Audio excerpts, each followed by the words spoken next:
Sir মিথ্যা মামলা আমাদেরকে ধরে নিয়ে আসছে স্যার।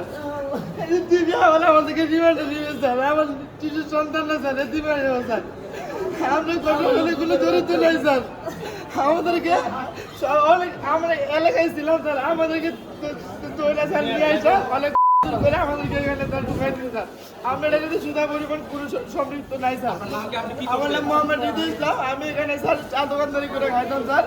আমাদেরকে এই যে ওইখানে ওই মানে কিছু মানুষ আছে স্যার, তাদের বাবা মার টাকা আছে, যাদের বাবা মার টাকা আছে তারা সবাই টাকা পয়সা দিয়ে স্যার এগুলো আমাদেরকে করে দিচ্ছে। আমাদের কেউ নাই স্যার, আমার বাবা নাই স্যার, মা আছে তাও থাইকেও স্যার, বাবা মা নাই স্যার।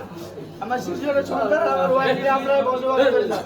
আর ঘটনার দিন আমি এলাকায় ছিলাম না, আর ঘটনার দিন আমরা এলাকায় ছিলাম না বা এই ঘটনার সাথে কোনো সম্পৃক্ত আমাদের নাই স্যার। আমরা মাননীয় দেশের প্রতি আইনের প্রতি সম্মান জানাই, আমরা মাননীয় দেশের আইনকে আমরা সম্মান করি স্যার।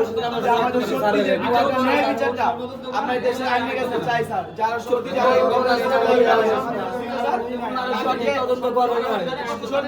তারা করে নাই স্যার, তদন্ত করে না আমাদেরকে আপনাদেরকে